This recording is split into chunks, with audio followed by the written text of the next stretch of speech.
jàpp sa juróom-ñeenti maam jaay jeneen maam joo gis donte du sa maam di nga xam njëgam. non moom lu muy liggéey moom la concerné Lamine waaye man li may liggéey xam naa ko te bu bés baa dinaa ko woon. man Modou Lo dëkkuma Parcelles ba mu nekk sama ambassadeur. ci làmb ji bokk. làmb ji roi des arènes ñoom daan la man doonagul sama roi des arènes bis bu ma daanee dinaa ci bokk. bu koy jël di tëdd bu jëlee sama kóoloo fi mu ne bu koy jël day tëdd day ñibbi dañ koy lëng mu ñibbi. salaamaaleykum waa Sénégal salaamaaleykum monde entier man la Bombardier maa ngi jox ñëpp rendez-vous le 8 mars incha allah si diggante Franc ak Bébé Saloum maa ngi jox ñëpp rendez-vous ku ma fa dégg nee ma massa.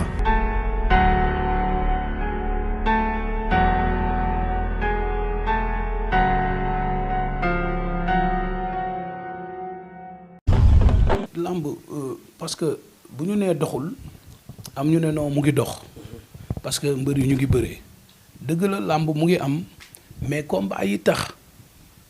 ñuy wax combat yi mooy yu mag yi nga xam ne ñoo doon yëngal dëkk bi carrément nga xam ne ñëpp dañu ciy prêter attention nga xam ne bu 17h jotee wala 16h am na ñoo xam ne jour boobu sax duñu liggéeyi dëkk bi coow li bari nga xam ne dañu ciy coow avant pendant et après combat yooyu amul parce que ñu ngi féliciter nag promoteurs yi fi nekk di def li seen doole fi mu toll parce que làmb dafa metti ñooñu aussi ñu ngi leen di féliciter di leen encourager di leen ñaanal timit ñoom it fi ñu teg seen tànk mu gën a dem ci kanam ba ñu mën tëgg yeneen combat yu mag yi parce que làmb dafa cher te dafa metti mais nag bu Balla Gaye toogee bëriwul Bombardier toog bëriwul Tapha Tine toog bëriwul ku mel ni Eumeu Sène bëriwul ñoom Ama Baldé gis nga li xew seen biir mu Moodu te combat yooyu gisoo ñoom Gris Bordeaux te combat yooyu moo nekkoon combat événementiel yi surtout ñoom Lac 2 ay ñoom Boy Niang gars yi kenn jëlul combat ba ñu ngi jëm avril ñu ne Siteu ak Papa Sow ñooy bëree le 5 avril muy combat bi gën a mag instant bi nga xool dernière année yi ñu génne nga xam ne kon problème am na léegi nag problème boobu tey dañ ko war a résoudre ni ñu ko war a résoudre surtout mooy état bi pour man du Sénégal moom moo war jël làmb accompagner ko parce que làmb ñiy bëre déjà ay sénégalais lañ ñi koy seetaan ay sénégalais lañ ñi koy dund ay sénégalais lañ te am na njariñ pour la jeunesse am na njariñ aussi pour ñi nga xamante ne nii tamit ñu ngi koy suivre parce que tamit loolu dafa bokk ci seen bëgg-bëgg kon donc tey ñoom war nañu mën a gën a xoolaat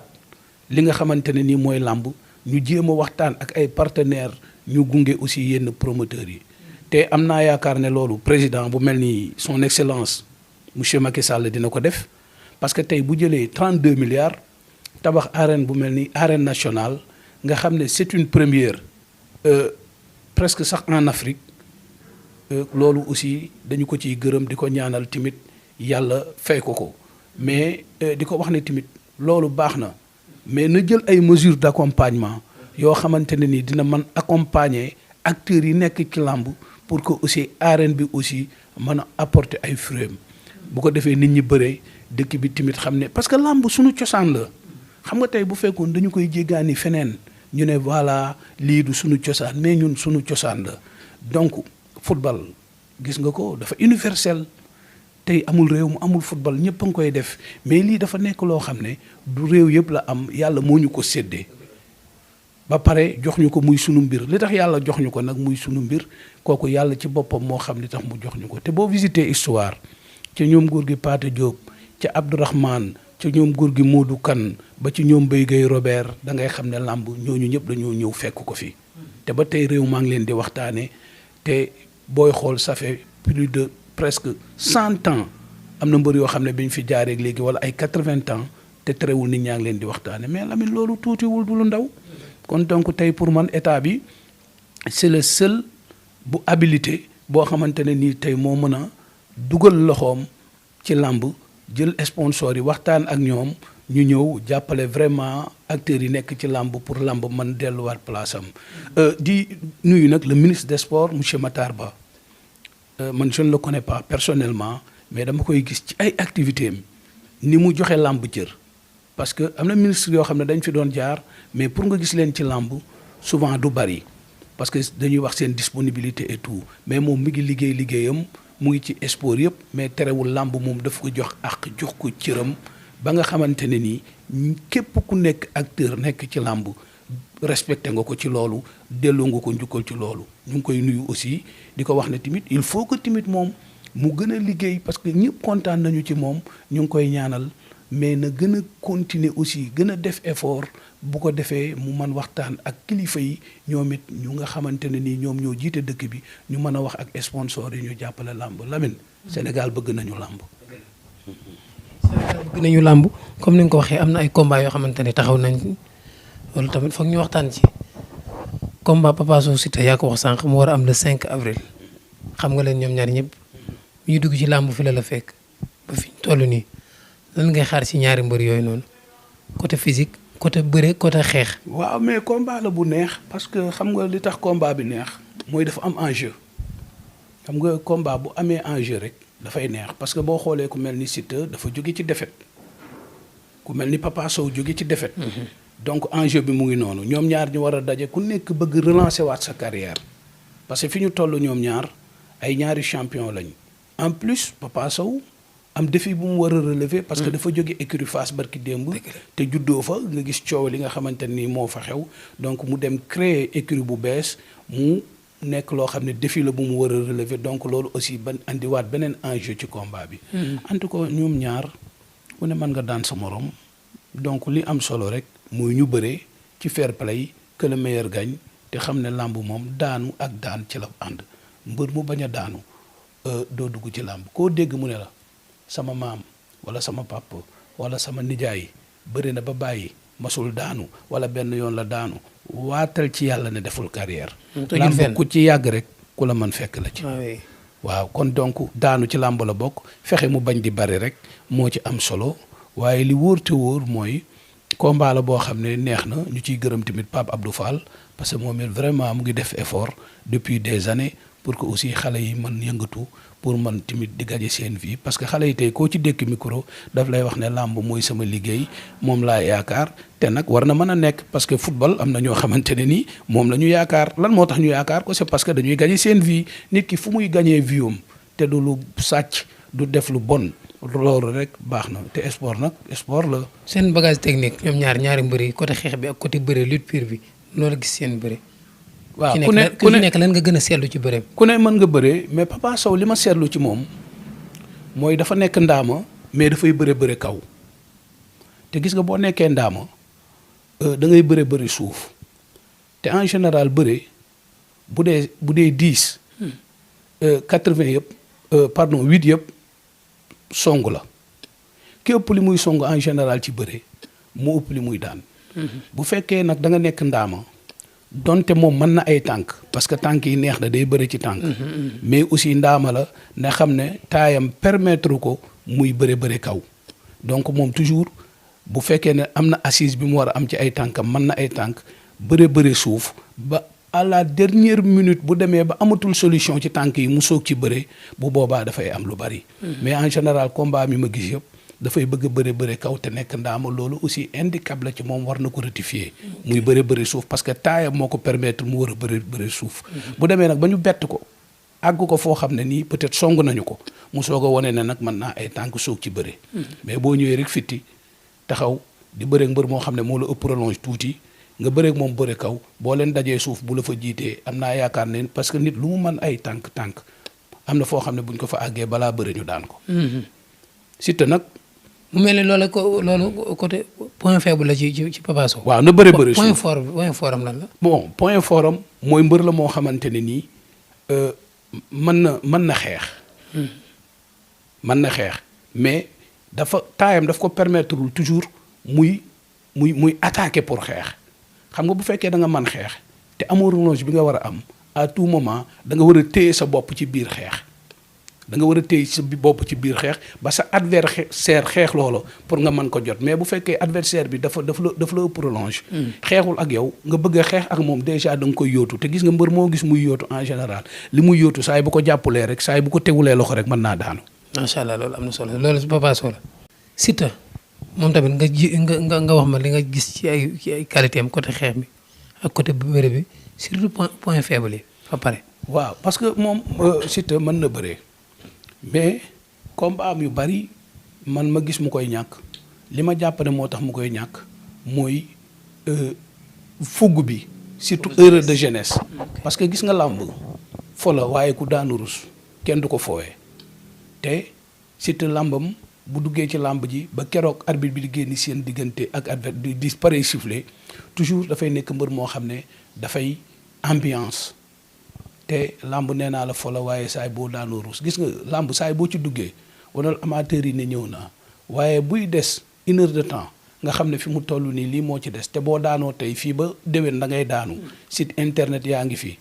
lu nekk ngi fi te boo daanee sa valeur marchande day yokku boo daanoo mu wàññeeku da ngay nag arrêter ambiance nga concentré wu ci combat bi donc mbër la moo xam ne am na travail bu mag bu mu def parce que léegi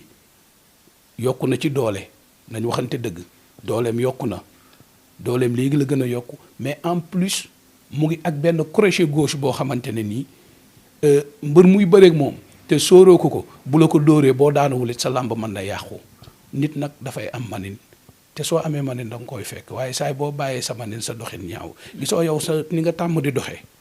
saay boo duggoon milieu nga ne da ngay changer ni ngay doxee saay boo doxee neneen yow da ngay sentir ne yow nii ngay doxee nii baaxul donc ku nekk rek ak sa manin donc moom am na benn crochet gauche am na booy bu mu ko fi dóoroon temps yële xaw ma ban mbër la waaw jos voilà très bien donc crochet boobu forum la donc loolu lu mu war denc la travailler ko ba nga xamante ne du à tout moment la war a jóg nga xam ne bu demee bay jóg adversaire yow mën nga ko dóor sax te du ko gis mais saa yi boo ko dóoree dina yëg ne moom touché nga ko bu ko defee nag nga soog a dem bëri ji waaw donc loolu la. am na solo point fort yi lan nga ci gis arrêt de gauche. waaw arrêt gauche bi baax na. côté bëreem aussi bon man personnellement gis naa ne mën na bëre waaye mais war na mën a gën a yokk bëreem. parce que bëre tamit moom am na wet.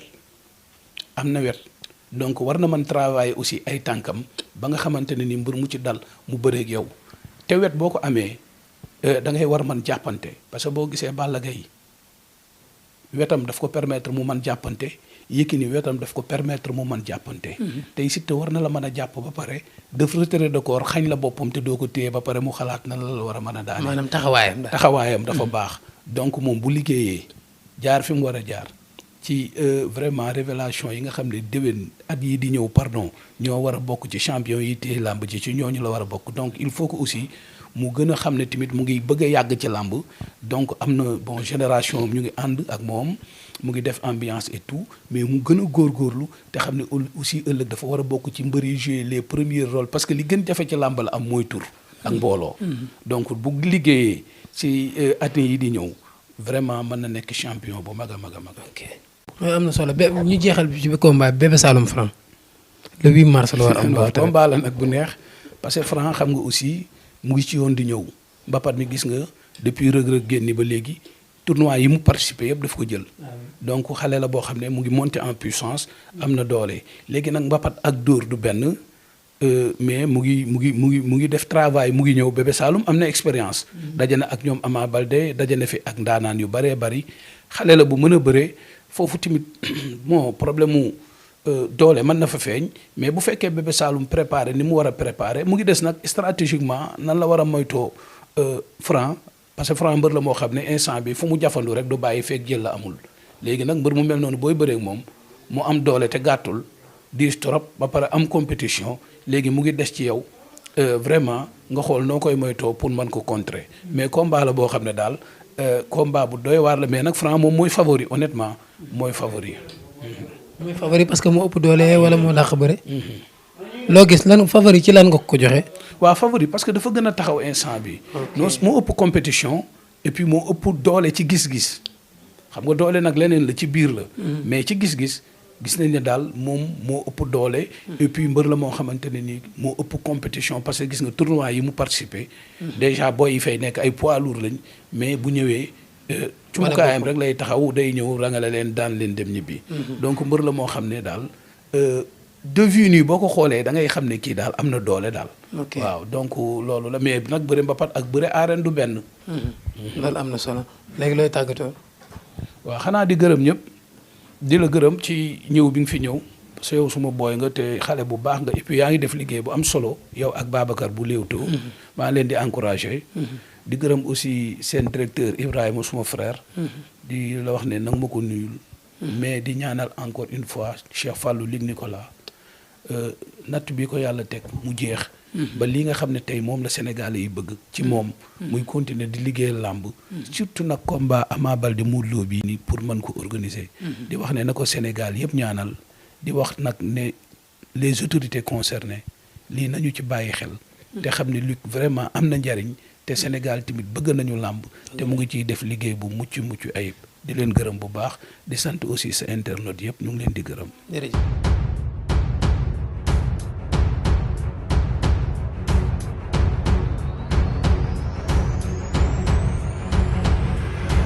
ku jàpp sa juróom-ñeenti maam jaay jeneen maam joo gis donte du sa maam di nga xam njëgam. non moom lu muy liggéey moom la concerné Lamine waaye man li may liggéey xam naa ko te bu bés baa dinaa ko woon. man Modou Lo dëkkuma Parcelles ba mu nekk sama ambassadeur. ci làmb ji ngeen bokk. làmb ji roi des arènes ñoom daan la man doonagul sama roi des arènes bis bu ma daanee dinaa ci bokk. bu koy jël di tëdd bu jëlee sama kóoloo mën a bu koy jël day tëdd day ñibbi dañ koy lëng mu ñibbi. salaamaaleykum waa Sénégal salaamaaleykum monde entier man la Bombardier maa ngi jox ñëpp rendez-vous le 8 mars incha allah si diggante Franc ak Bébé Saloum maa ngi jox ñëpp rendez-vous ku ma fa dégg nee ma massa